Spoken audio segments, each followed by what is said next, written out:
of applause. Who have I met already? Love it, love it. And those who I haven't, show of applause. Yeah! Mommy. So this is a Q&A panel. You see there is a microphone right in the center there. And you're welcome to ask any questions, I believe is what it says. Oh God, look at the water! Oh my God, you should see it up here, it's beautiful. I'll leave that for Phil Lamar, because he's coming up after me. Maybe I'll just do a little painting. What's the name of that guy? Bob Ross? Right now, I'm making waves. Because when you take the water and you put it on the blue, what is it? Exactly. Maybe many people didn't know that I, Bob Ross, well, I used what is it, psychedelics, and oh, my hand is starting to melt. Oh, look at the trails. Anyway, we got a beautiful water-based painting for Phil when he comes out here, but for now, yeah, feel free to come up to the mic, ask me anything you like, make suggestions, and I'm here to entertain. This is my improvisational stand-up opportunity to play with you. So play with me. What? He didn't say that. He did, but he didn't mean what you thought he meant. I don't care, I love it. Well, who are you? I'm me. And you are you. So that means I'm me. Ooh. There are two young ladies I met earlier today, and they were like, they did everything in unison. One was named Emily, I forget her pal's name, and they would speak and kind of, almost like a singing, like a duo, and they would harmonize in the way that they spoke. They've known each other since they were kids. Very impressive. I won't be doing that, however, because, well, I'm alone. However, if you, as I've said before, you want to lay something on me, you can sing from there, I'll try and harmonize to you at the mic. Whatever, anything goes, so come on, folks. Get your groove on. There we go, we got somebody who's brave. What's your name? Hi, I'm Greg. Is it Brett? Greg. Exactly, that's what I said, Greg. What are you, drunk? Anyway. What's up, brother? I have fond memories of being a kid and waking up every Sunday morning to watch Fantastic Four. Yes. As the voice of the Human Torch. Flame on! Yeah. Can you talk about what it was like working on that show back then? I can. For those of you who don't know, although many of you probably do, the Fantastic Four is a Marvel comic, and 4 characters in there. You've got Mr. Fantastic, who stretches, right? And then there is Sue Storm, who's the sister of Johnny Storm, my character. She's the Invisible Girl, and of course, as she aged, she would be the Invisible Woman, and she would be invisible, so hard to find her. She married Reed Richards, the man who could stretch. And then there was the Thing, Ben Grimm, who was all made of granite. Well, I flame on. Like, I literally get so angry, well, that's kind of me. That would be the newer version of me. And I was loving being the Human Torch. It was so much fun. It was one of the first series I did in, it was like '94, I think. And gosh, we had all kinds of people on that. Michael Dorn from Star Trek Next Generation?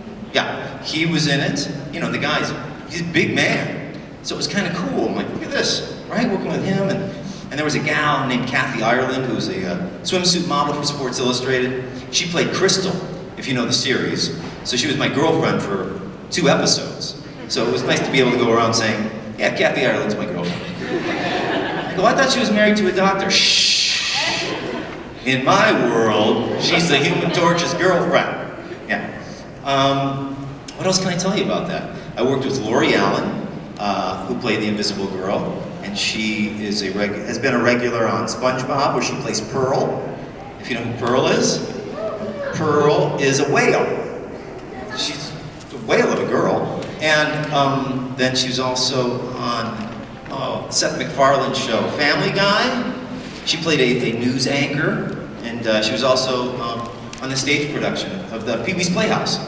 So I've got to work with just some wonderfully talented people.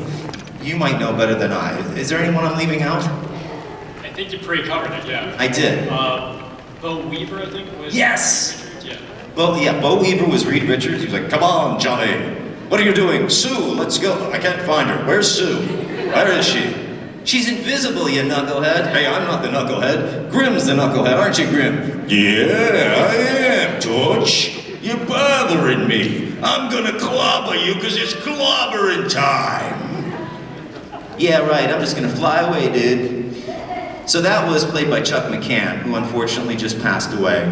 And what a legend. So what a fun time. And yeah, man, that's me right there. Look at you!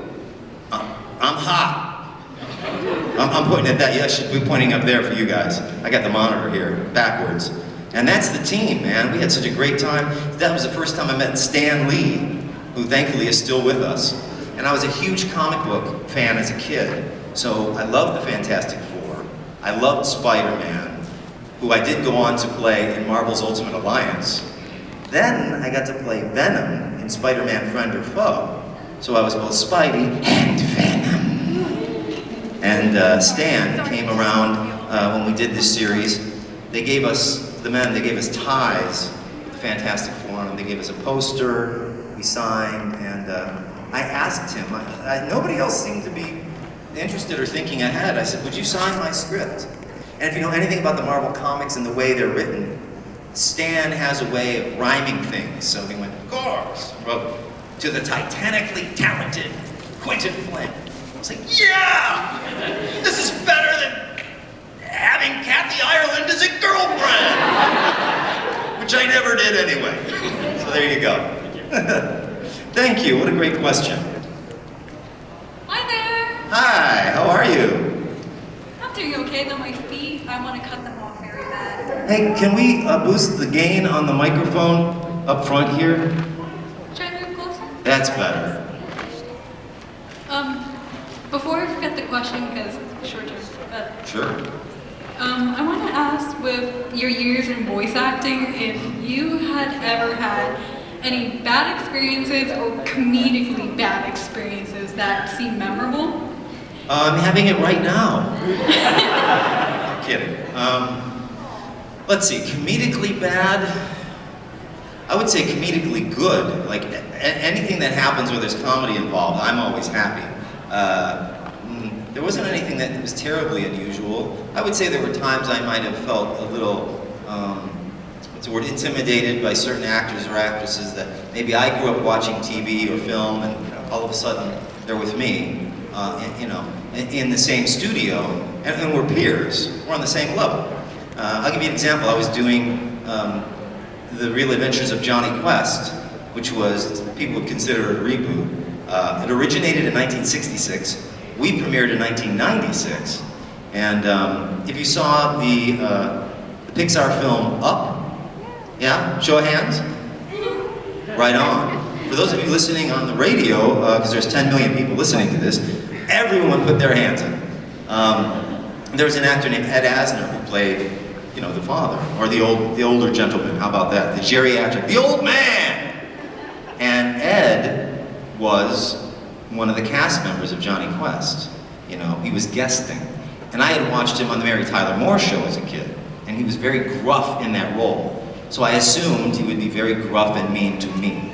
And I was like, oh. "Hi, Mr. Asner." He's like, "What?"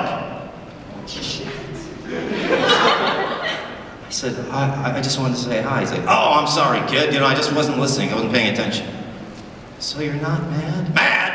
Why would I be mad at you? I don't even know you." I'm kidding. You're Johnny Quest, right? "Yes. Next time, do your homework." "Thank you." So yeah, that would be one of the funnier times. Also, I'm sure there's a lot of Rocky Horror fans here. Woo! Okay, Tim Curry was Dr. Frankenfurter in Rocky Horror Picture Show, right? So there was a cartoon I was doing called Zyber 9. And oh, look at, there's Ed Asner, everybody, in case you didn't know who he was. Whoever is working tech, thank you.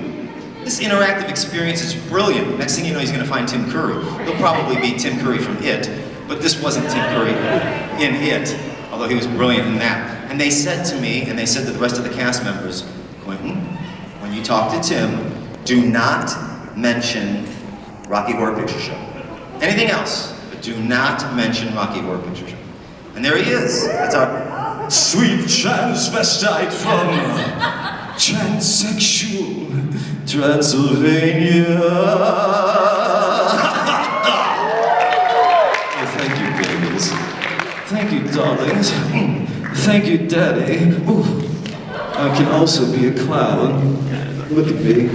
I'd much prefer to be known as a clown than the drag queen that I did 472 years ago. And he was actually upset by that because he was being pigeonholed or stereotyped. So I didn't talk to him about that, but he released 3 solo albums, and I talked to him about his music. He said, well, thank you very much. I appreciate that you say that. Do you have my albums? Wonderful. Right then I felt like, well, you've been inappropriate with me. Time for me to leave. Kidding. But there was another gentleman in that cast who was another Englishman named Tony J. Now you have to look up Tony J's credits, but he had played a number of very pivotal roles in Disney movies. And he had this rich bass voice, Tony J. And he'd sit next to me, but would not sit near Tim Curry, because it turns out these guys had a rivalry. They didn't like each other. And I couldn't figure out why, because Tony, there he is, brilliant Tony J. What a sweet man who had this great sense of humor. You may recognize his characters. And he would give a grading system to any of the actors in the rooms on their performance, quietly to me. So I was on the inside, the no. So let's say someone did a performance of a couple of lines. He'd turn to me and he'd say, B-. Yeah, I'm with you, Tony. I started to sweat. My lines are coming up next. Next line. Okay, people are talking. C-. Exactly. Then, gets to this other performer. Oh, what grade is that, Tony? That would be abysmal. And I said, all right, here comes my scene. It's me and Jason Marsden. Here we go at it, we go at it, we go at it. And okay, thank you. We're gonna pause for a moment. I'm sitting there. I am not looking at Tony. He's right here. I can feel the heat. I do not want that grade. And all of a sudden, he leans in and he says, dear boy, A+.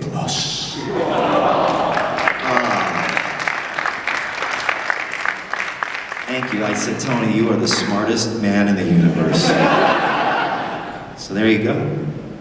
Did I even answer your question? Maybe I didn't. Yeah, you definitely did. Thank you. Am I allowed to ask something else, or should I let... No, you can. I think we have time. I want to ask if you're excited for any project this year? If I'm working on any projects this year? Yes, I've worked on a couple projects this year, and I'm hoping to work on a particular project that people have been waiting for me to work on this year as well. I'm waiting. What that is? I don't know. 1, 2, 3. Yeah. And people have said to me, some guy wrote me online, like, well, certainly you're already doing this. And I said, I'm not. Well, James Woods tweeted that he's working on it. And I go, well, he's James Woods. I don't think he really gives a shit. I don't do a James Woods impression, but I love him, and he's kind of, you know, he's a bit gruff, like, yeah, whatever. James, you know, you signed a non-disclosure agreement. You really can't say anything about that. I'll say anything I want. He's the real Ed Asner. He's the real grumpy man from Up. But I love him. And, yeah, no, I'm still waiting, just like you guys. The thing is, actors are the last people to know, because once they get everything, you know, they start with the writing, and then the production, and the graphics. It's always the last stage. I'm sorry? I was saying, voice acting is always the last stage, right? Yeah, absolutely. And we just don't have any inside information. In fact, when I come in to do my part, they do it in a non-linear fashion. So, yes, I always, yeah, of course, once I would do it anyway, I'd have to not talk about it. But I'm fortunate that I haven't done it, so I can talk about not having done it. So there you go. Thank you for answering. You're welcome. And I will say before the next question, give her a hand, folks. Let's give Greg a retroactive hand. If you guys like Deadpool, and I know I do, go check out something on YouTube called Cartoon Hookups, and you can hear me doing Deadpool. I did about 3 or 4 episodes, and it was a lot of fun. Yes? Hey, how you doing? I'm well. How are you? I'm good, thanks. I just want to say thanks for being here. Oh, it's my pleasure. I'm a big Kingdom Hearts guy, Yeah. as you can see. Yeah. Axel is my favorite character. Oh, thank you. We have Axel in the audience right there. What's your name? Brandon. Brandon, it's a pleasure. It's a pleasure. I want to ask you, what's it like being part of such a big gaming franchise? You know, it's a real gift. Because when I started in the voiceover world of acting, that was a time before there were games that had actors, you know. So when this all started, I had no idea that this role that I would be taking on would be part of a franchise that would grow to such success and to such an extent that there would be these wonderful fans like yourself, everybody here. You know, oh, look at that. That's me as Raiden from the Metal Gear series. And Reno from Final Fantasy Advent Children. I'm still out here. Your mom's cool. What? And, of course, this would be Thane's son. And his name is? Goliath Krios, you got that. And they enhanced my voice. But if I did it, it would be something in here. That's right, Father. I'm a young Darth Vader. So it is a blessing, it's a gift, you know, it's lovely to have fans who are very invested in the stories and the relationships of these characters. And you know, I think they do as wonderful a job as you guys do. I don't have any control over the final product, but when I see it, I'm just kind of blown away. I really am, so it's an honor. And another question, would you be able to do your catchphrase as Axel in Hearts? Got it memorized. Got it memorized, got it memorized, got it memorized, got it memorized, got it memorized, got it memorized. Got it memorized. Thank you so much. My pleasure. Hand, give the man a hand. Hi, I'm a big fan, by the way. Oh, thank you. I have a question regarding your role in Metal Gear Solid. One, were you aware of kind of the bait and switch Kojima was doing, advertising Snake the entire time, and then switching out for Raiden like 2 hours in for the rest of the game? No, I hadn't a clue. When I got that role, I didn't know anything about the game. I hadn't played, you know, prior. So I came in to do this acting job as this particular character. And oddly enough, the director who directed me on this, Chris Zimmerman, had directed me previously as Johnny Quest. Come on, Dad, we gotta go find Bandit! And so, thank you, we got a couple people who remember that. And when I remember auditioning for it, she said, okay, not as young as Johnny, but he is younger and he's a rookie. So he doesn't know a lot, but he does, you know, he's kind of scrappy. And, you know, so we worked on it, and we came up with this particular character. And he had, obviously, as we now know, a whole world and loads of lines. And at the time, I was working with David Hayter quite a bit on that. Give David a hand. And, you know, the rest of the cast I got to work with, who were all wonderful. I had worked with on original animated series before in the past. So this was kind of, yeah, that's me. That's Raiden with my beautiful blonde powder wig.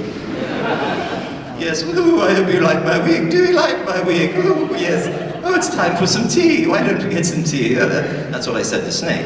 He just looked at me and he went, Bryden, I don't like tea. Oh, of course, maybe you like crumpets with your tea. I don't like tea or crumpets. Well, then, of course, we can find something else. Maybe, I don't know, some jam or jelly preserves to put on some kind of a bagel for you. Maybe, are you from New York? I'm not from New York.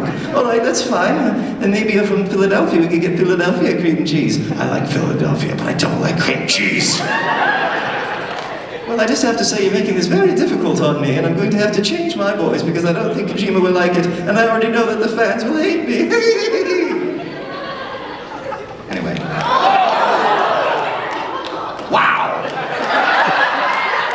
Look at that! I never thought I'd see you again. I think he should actually be saying, I never thought I'd see it again. But he actually didn't, as we know, because Raiden would do cartwheels naked, and he was as atomically correct as a Ken doll. Which is to say, no.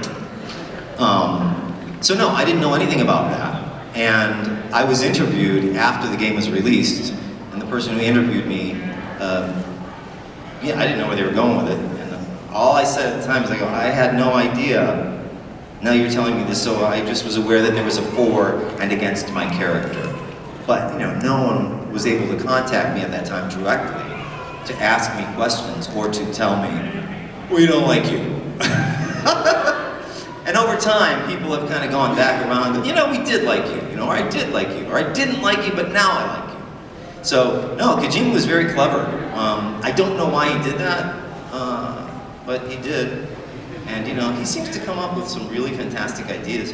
And the scripts that he writes are very, very deep, well developed, and I think he's got a fantastic mind.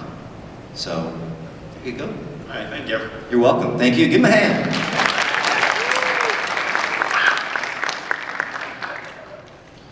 Yeah, hey, how's it going? Hi. Question for you. So since you're voice actor for Axel, what's your favorite scene that you voiced? Like, do you have like your favorite moments in Kingdom Hearts that you liked voicing? Well, let me ask you first, do you have a favorite? Yeah, the part where he basically shouts at Roxas and then the whole battle starts in the second game. And what line would you shout out if you were me? The flattered one. I'm so flattered! There you go. That's my favorite scene. I'm so flattered! There you go. I love that, but I tell you what, for me, because it's been such an experience as a character and delving into different scenes and different range, I don't have one scene in particular that I like over the others. I like the entire story arc. I like the relationship. You know, I like the fact that he can be cutting, but he can also be wise, kind, fun. You know, those times when he and Roxas are hanging out on the clock tower and they're having sea salt ice cream, it's, you know, they're a couple of buddies. And to me, Axel is almost like an older brother, you know, who, you know, he kind of gives out to him, but he wants to help him as well. I think there's a genuine friendship there. You know, there is a love, because as we know in relationships, whether it's platonic or romantic or professional or with our families, the more you're around someone, sometimes familiarity breeds contempt. And if somebody's not doing what you want them to do, or they're doing something that you think they might, you know, get in trouble for, they might get hurt, one may say something in an aggressive fashion to try to protect them. Or if we feel insecure, we might get defensive. And I think Axel hits on all of those points, and that's why, for me as an actor, it's probably the most real character I get to play. And one more question. Sure. So, what do you think about, you know, like, what's your opinion on Axel being able to wield a Keyblade now? Well, I'm thrilled, because that means he's going to be back. I know, they're going, Lee! Right? Lee, Axel, Lee. No, I think it's marvelous, don't you? What do you think? Yeah. Yeah, it's pretty cool. I don't know, it's kind of exciting. I mean, over the years I've signed a number of Keyblades, and I thought, gosh, I wish I had one of my own. But apparently, based on the image, I prefer sea salt ice cream. I just take those wooden sticks when we're done, I put them together, I assemble like a kick-ass wooden stick gun. And I just shoot rubber bands at everybody. It's awesome. There you go. With the keyblade, huh? Give it up. Well done. I love this. We gotta give it up again for the guy in the back, the guy or the gal. I can't see. There's two people. Oh my God. Are there two heads back there? Yeah, right on. Oh, there's 3 heads now. Oh my God, there could be 4 and 5. Right. Well, yes. Thanking you. Yes, sir. What's up, Timon? Hakuna Matata. What a wonderful phrase. You want some grubs? Oh! No? Yeah, well, because Pumbaa's out there somewhere and he's getting a bunch of grubs. Nice. What's your name, fella? Name's Eddie. Eddie. All right. Talk to me. What would you like to ask me, Eddie? Well, it's kind of crazy, but do you sing Hakuna Matata on your free time and when you go to work? That's all I do, Eddie. Every day. That's why I don't have many friends. Because they get annoyed. Oh, love you too. Love you. Hakuna Matata. What a wonderful phrase. Hakuna Matata. Ain't no passing craze. No worries for the rest of your days. It's our problem-free philosophy. Hakuna Matata.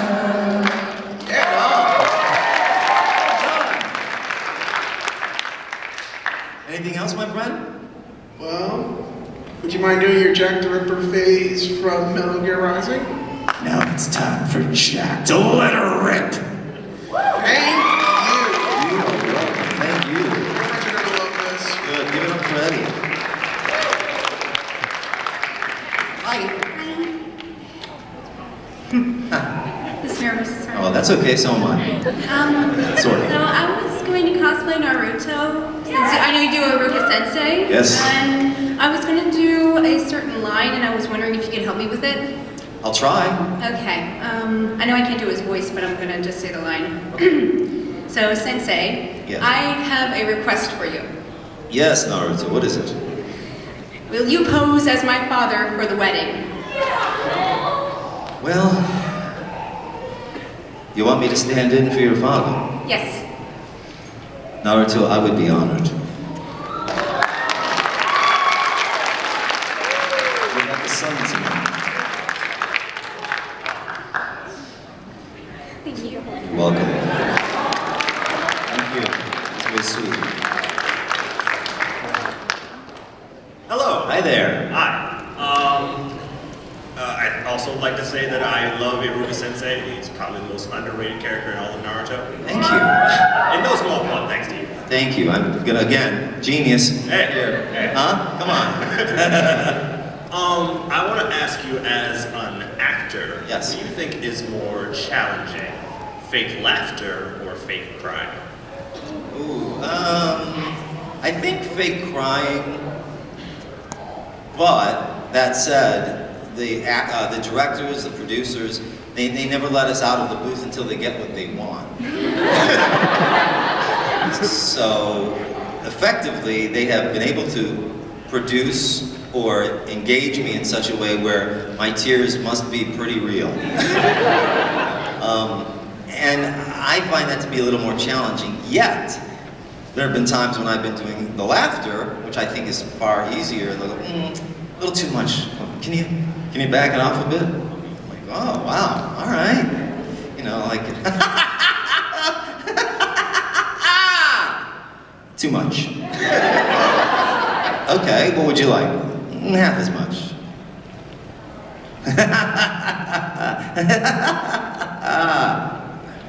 Too fake.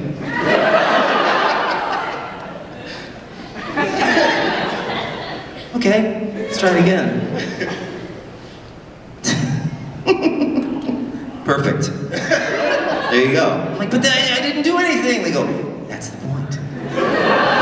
That's real. So there you go. Thank you. You bet. Thank you. Give me a hand. Let's see. How about Human Torch? Axel, of course. Reno, Ryden, and Timon. Well, 4 out of the 5 seem to have, you know, red hair. I, of course, doesn't. But I did play Marcus Damon in Digimon Data Squad, and he had red hair. And as an adjunct, I'll just add this, because people had come up to me and said, "Hey man, Reno's hair is red, Axel's hair is red, Marcus's hair is red. Look at Timon, his tuft of hair is red. What is going on with you playing these gingers? Is that how you get cast?" Not really, it's voiceover. Yeah, whatever. You lie. So what would happen in a room like that? Well, are they locked in a room? Or what room would they be in? If you tell me the room they're in and what's happening, give me a location and an event, and I'll improvise something. Okay, let's say they all ended up in a single room in Castle Oblivion. Okay, I don't know Castle Oblivion, I'm sorry. No. Can you make it something simple that we can all go to, like in our daily life? Yeah. White Castle, I heard White Castle. Okay, not a place you'd expect to see these people. And they're there ordering food. Is it a special event? Let's say a birthday party. Okay, and whose birthday of the 5 characters I gave you? Axel. It's Axel's birthday. It's Axel's birthday, it's White Castle, it's Ryden, Axel, Reno, Human Torch. There we go. I love White Castle, by the way. And they don't have it on the West Coast. And Timon. Okay. So,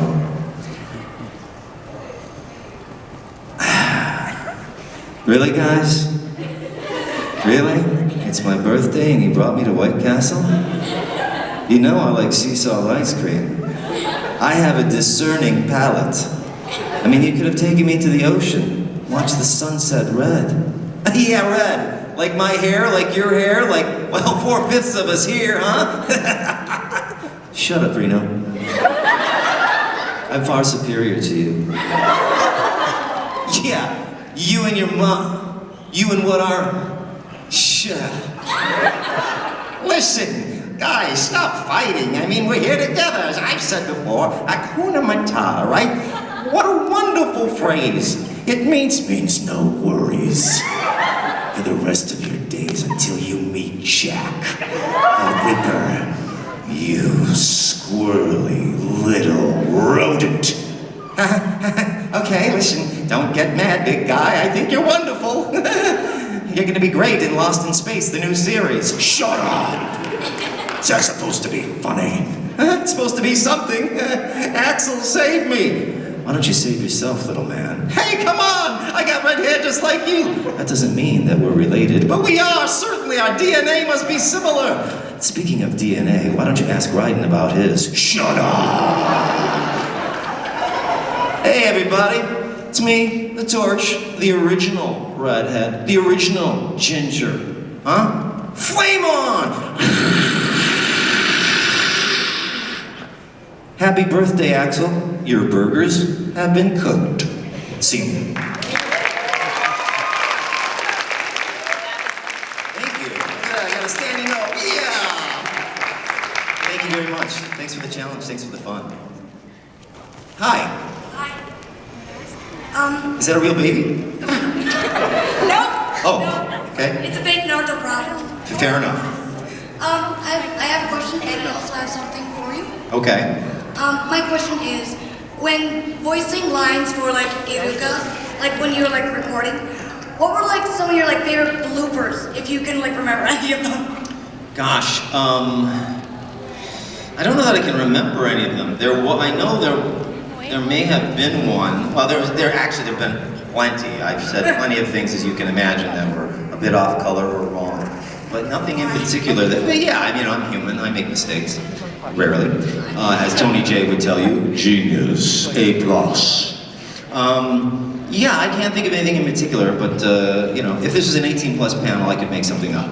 Oh my goodness. But it's not, so all I can say is, yeah, I've certainly screwed things up, and I might be in the middle of a line and go, okay, right now, it's time to go get some ramen. All right, can we do the take again? That's really funny, Ricky-sensei. Okay, it's funny that I'm actually trying to do your voice, Naruto, and you're not here, yet you are in my head. Oh goodness. And I guess for like a little like a thank you, I guess, for coming to Zenkai. Yeah. I actually did a little bit of digital art. Oh, cool. From actually looking off some of the photos. Yeah. And it's okay if I give it to you, right? Like here. It's okay with me. Oh, thank goodness. Yeah, of course. Bring it on up. What's your name? Samantha. Let's give Samantha a hand, ladies. Her baby as well. Yeah. Do you have a name for your baby? Naruto. His baby Naruto, yeah. And you should see him. I mean, he's beautiful. He has beautiful blonde hair, blue eyes. He's wearing an orange top, like an orange tunic. And then he's got a pacifier in his mouth that also has blue and orange and red. It's just like his sword. I mean, his back, the back of his, yeah. Exactly. The Uzumaki symbol on his back is in his mouth. You try that. This is great. Thank you, Aruka, for watching over him. Samantha, how do you say your last name? Lavalley? The Valley. 3/4/2018. Oh, this is beautiful. Thank you. Oh, that's adorable. And it is on his back, too. Thank you, sweetheart. All right. Look at this man. Woohoo! Yeah, check out that fox. Red hair. Just saying. Next question. Oh, no. I don't need any more ass kickings. There you go, there's an outtake. Hit me. My question is which character between Axel and Reno was your more favorite to play? Ooh, which was yours? Personally, it's probably Axel. Exactly. Next question. I'm teasing. I don't have a favorite. I just love playing them all. Whomever I'm playing in the moment is my favorite. Yeah. Well, good day to you, sir. Good day. I'm well. How are you? Doing good. Excellent. You were talking recently about some of the voice acting stuff, like expectations and all that. Sure. Any weird expectations for a character like Henry Cooldown or Prince Morgan?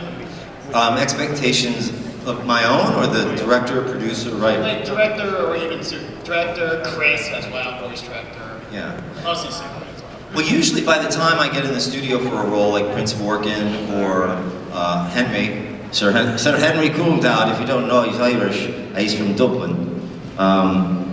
They've got what they want. So I think their expectation is that I'll show up and do a good job. Sometimes they may have me go in different directions than I hadn't imagined. And I'll see it on paper one way, but they'll want it another. So it's very much, you know, like what we're going through here, communication, and it's a team effort. And so that's it. I think they expect me as an actor to be professional, be flexible, be open-minded, and then also bring something to the party, something creative, something unique, something different. And Chris and I, you know, have had a wonderful run of different, you know, games and cartoons and more. So I look forward to working with her again. She's terrific. And then just one more question. Yeah. I know Student 51, when character designing was in question, he was showing the cast a lot of interesting videos and stuff like that, the different characters. Did that ever happen with you for the voice of Henry? What do you mean?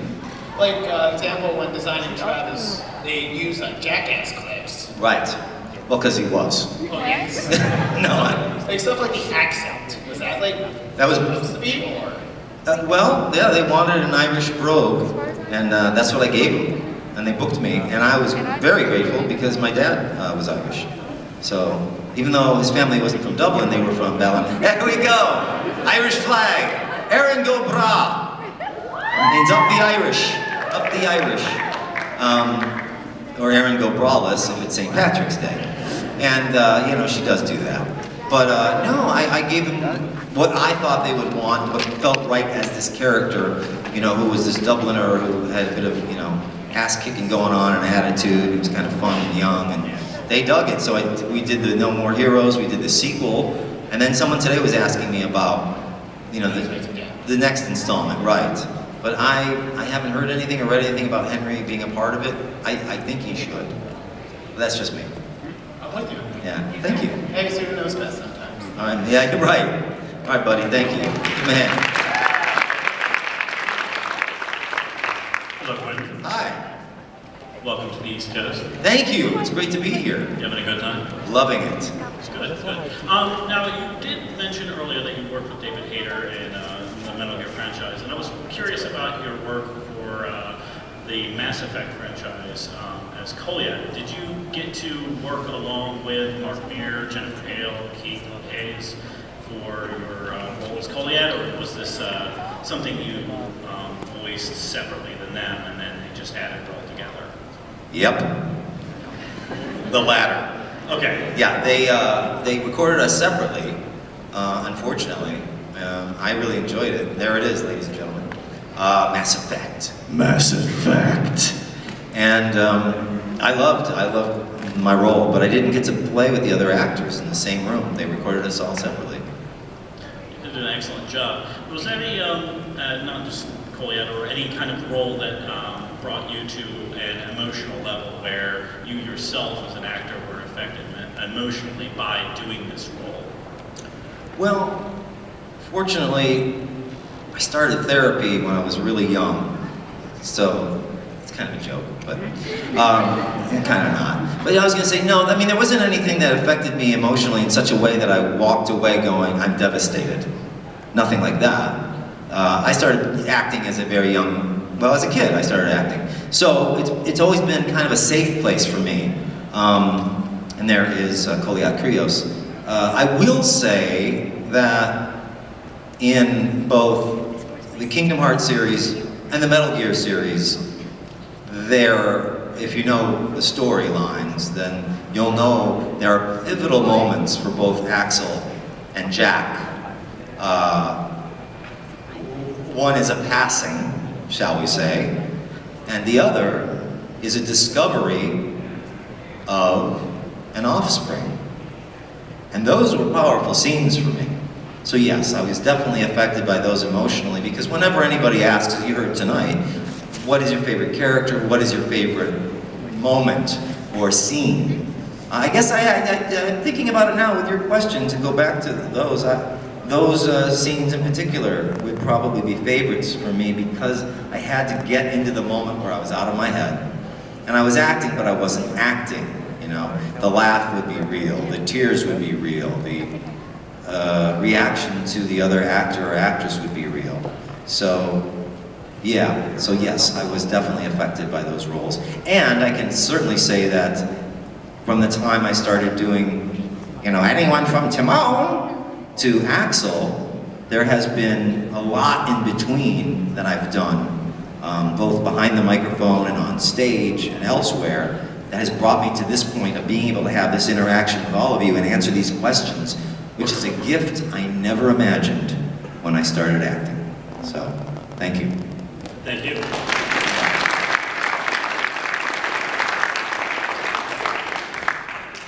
Evening. Evening.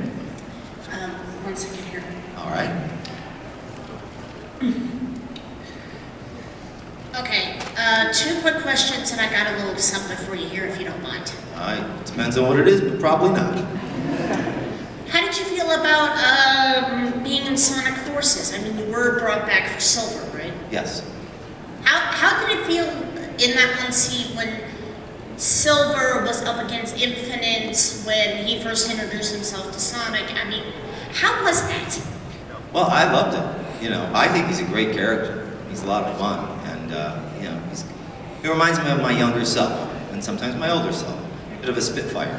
Yeah. Speaking of fire, and I don't need to fan the flames of spoilers. Right. How excited are you to come back for Kingdom Hearts 3, to come back as Axel, and how, because we got a redemption arc for him, how do you feel about exploring his character now that he's finally going to get to fight alongside the other Keyblade brothers? I'm excited. I'm thrilled. I think I'm just as excited as you guys are. You know, it's an amazing thing to have happen. It's the one character that they decided, you know, to imbue this power with. And that is an extraordinary opportunity. I've always had a thing for the anti-heroes, like Yes. Vegeta, Sheva the Hedgehog. Characters who start off as bad, but they're not bad. They're just making their own decisions that are against the protagonist. Sure. And they are given the option and choose to go which way they want. And the fun of it is watching where they go. Yeah, I would agree. And I will say there's a character I played, some of you may know, named Jin from League of Legends. And if you don't, that's okay. But he's an extraordinary character for me to explore because he is a villain. But I don't play him as a villain. You know, much like Axel might be considered an anti-hero, but there is a lot of love in this guy. In Jin, people have heard him, they're like, he's creepy. I'm like, well, he doesn't think so. And so that's the neat thing for me playing these roles. I get to explore these different avenues. And what I found out, even though I've largely played heroes over time, when I get to play the villains, in their mind, they're not bad. No, they're just having a good time. Yeah, and they're also really passionate about what they're doing. It's just the outcome is not really favorable for the other person on the other end. I got a piece of Kingdom Hearts fan art here for you if you don't mind. Sure. Did you create it yourself? Oh my goodness. You're what? She's an artist. You don't have to yell at me. Kidding. Oh my God, this is beautiful. Got it memorized. Can you see this? It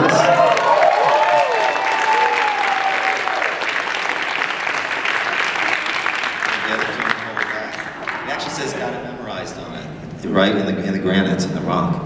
And there's a heart. It's beautiful. And he's got the sea salt ice cream. And the beautiful green eyes. So you might have a bit of Irish in them, you never know. Thank you, honey. And what's your name? Laura what? I do have it memorized. Give Laura a hand, everybody.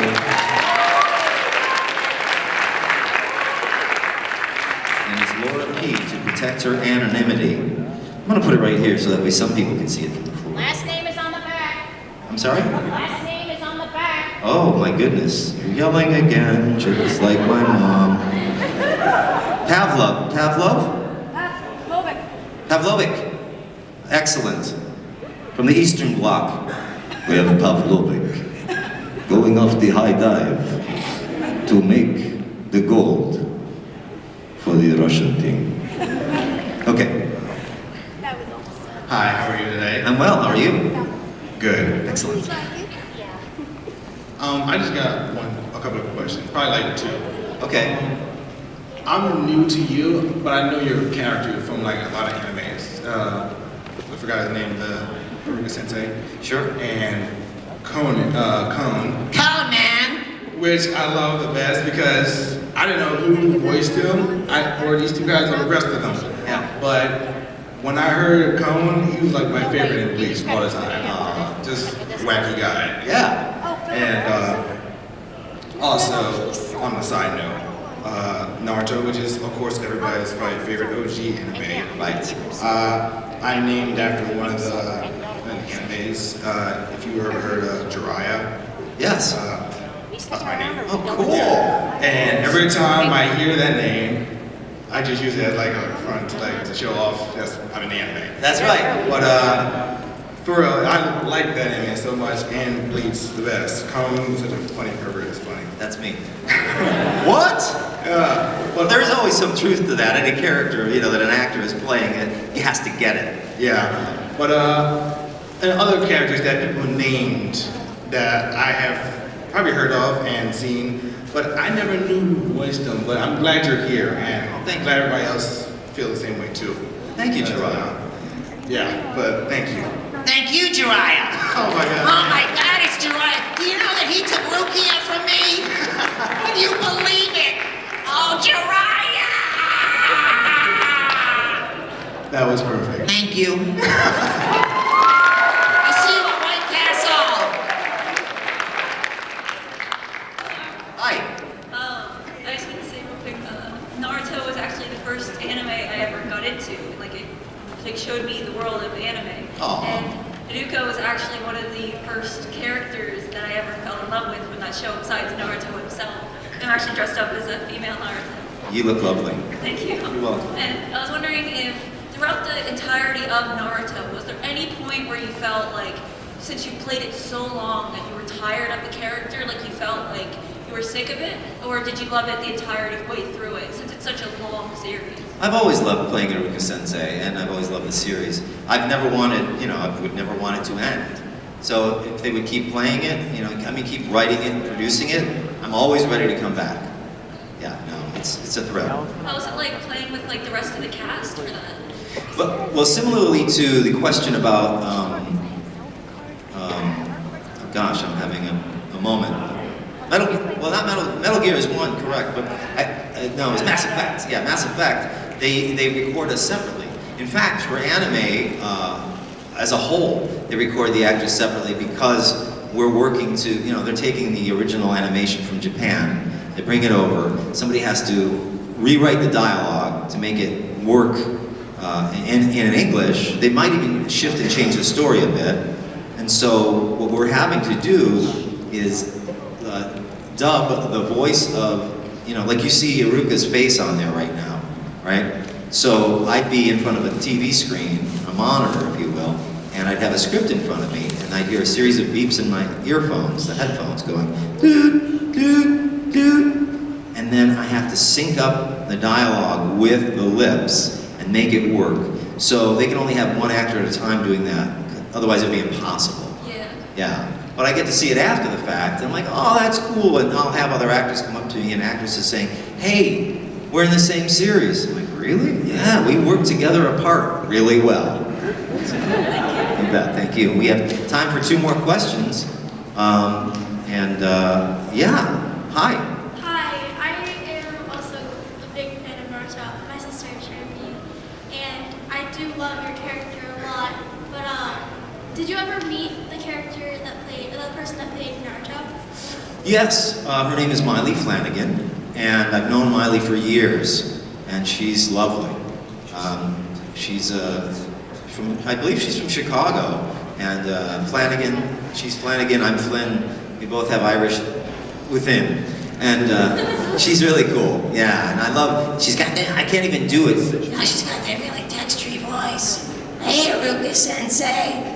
And what's amazing is when I'll be working off of the images in front of me and hearing her voice, I don't hear Miley. Like, I hear Naruto. I see Naruto. When I get angry at Naruto. So I forget that it's Miley, you know, and then we'll run into each other and I'm like, oh yeah, right on. Also, in Bleach, I love the character you play. He has such an awesome voice, and he's just really funny. Oh, thank you. I love playing him because, you know, a lot of comedy, and he gets the stuffing beat out of him too, which is kind of fun. You're like, oh, come on, ow, ow, ow, ow, don't stick me in the closet, what are you hurt me? yeah. Anyway, thanks. I'm on it, thanks. Give her a hand. And there's Miley up on the screen, folks. Heart. Hello. Hi. So since you get into these characters, especially ones you played for like so long, I'd like to hear a character question for Iruka. Okay. How do you think he'd react to Kakashi introducing him to Make Out Paradise, and like, how does he feel about him reading that in front of all of his students? I don't think he'd be very happy. I think we'd be like, Kakashi, enough, out, now. Well, Naruto, well, Iruka Sensei, that's gonna take 2 because I screwed that up. Come here. We're gonna have to have a talk outside. All right, students, as you were, go to page 147 and meditate. Come here, you bastard.